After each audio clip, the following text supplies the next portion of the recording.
יציאת מצרים. סבא מספר על פסח.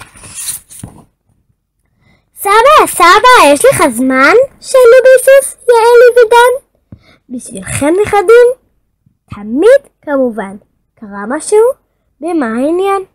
לכבוד פסח בבית מנקים ומסדרים, אז בחרנו אליך לשמוע סיפורים. הבנתי, אמר סבא מאוחר, יש לי פסח סיפור נהדר.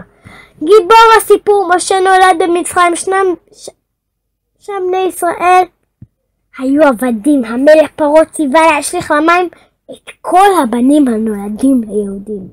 יוכבד אמו של משה החביאה את בנה, היא שמה אותו בתיבת גומה קטנה בין השיחים של שפת היאור ושלחה את מרים אחותו לשמור.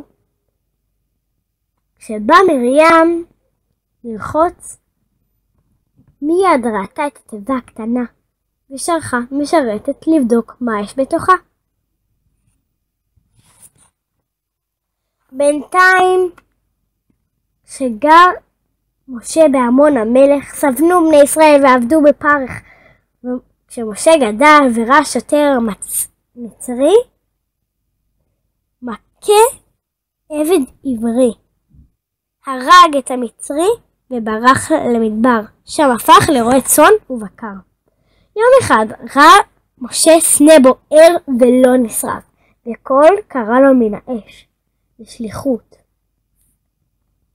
השם נתן למשה שליחות להוציא את עמו בעבדות לחירות. משה ואהרון אחיו הלכו אל פרעה יחדיו וביקשו שישחרר את בני ישראל. משה אמר לו שישלח את עמו, ואז הוא אמר שכך השם ציווה. אבל המלך בשום פנים לא הסכים וסירב, גם אחרי שהפך מטה לנחש, כי פרעה היה עקשן ממש. ואז 10 מכות השם הביא דם היה ממש, גם זה היה מסריח, גם לא היה מה לשתות. המצרים סבלו, שרדיה, כולם, הם לא יכלו לישון, לאכול הם לא יכלו. צפרדעים קראו להם תמיד במיטות, הם לא יכלו לישון. קינים, תמיד הם גרדו, לא היה להם איפה ללכת, תמיד גרדו. גם אחרי שבדקו קינים, הקינים באו בחזרה. הרוב באו מלא חיות טורפות מהמדבר כדי לטרוף את המצרים. אך למזל היהודים לא פגעו בכלל החיות הרעות ביהודים. דבר, כל המצרים המכוערים, אולי הם היו דווקא יפים, אבל אנחנו אומרים שהם מכוערים בכל העבירות שהם עושים. עוזרים למצרים להרוג יהודים לפעמים. אז כן, אז באמת מכת דבר גם עשתה קצת מסריח להם, זאת אומרת מלא מסריח להם, הכל היה מלא בזבובים, וגם הם ממש דאגו מי יחרוש להם את השדה בכלל.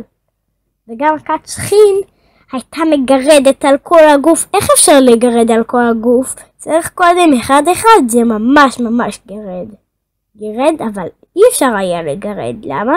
כי היה פתאום פיצוץ של דם אם היו מגרדים. ברד. זה היה אש מעורב בקרח. כל כך חם קר, משהו כזה.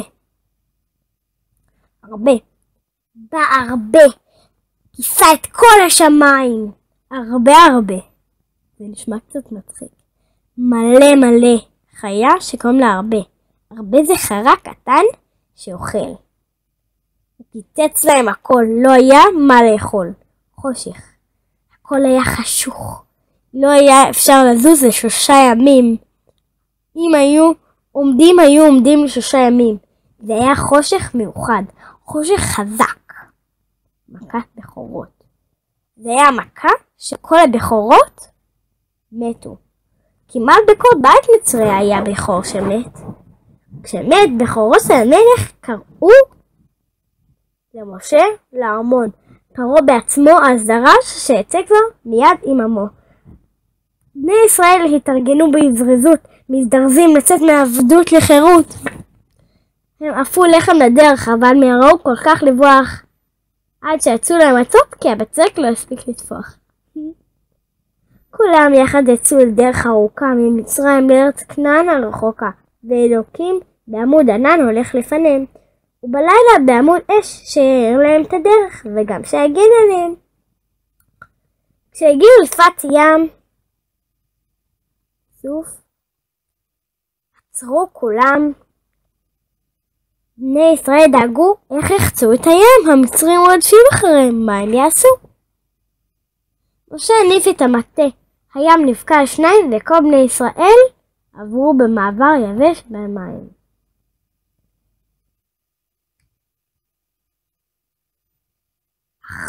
כשהמצרים נכנסו לים, אלוקים מאחריהם את ים סוף סגר. פרעה וצבאות טבעו כולם בים, וכשבני ישראל המשיכו בדרכם לארץ כנען, היו שמחים עם כל הניסים. 40 שנה נדדו בני ישראל במדבר, ומשה המנהיג דאג שלא יחסר להם דבר. כשהיו רעבים הוריד אלוקים מן מהשמיים. בבוקר ירד מן.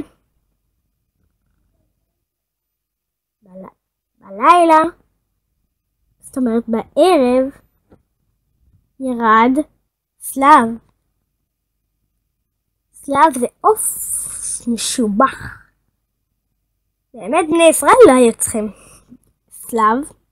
הם היו יכולים פשוט לבקש בטעם שהם רוצים. מן, זה היה בטעם סלב. איך הם לא חשבו מספיק? כשהיו צמאים עשה נס משה והוציא מהסלע מים. בהר סיני קיבלו את התורה מהקל. ובתום המסע הארוך הגיעו לארץ ישראל. אבל משה רק ראה אותה מרחוק, מהר נבו, ואל הארץ הטובה לא זכה לבוא. סבא, אמרה יעל, איזה סיפור נפלא, בבקשה תשכח אף מילה. ומחר תספר לנו הכל שוב מההתחלה.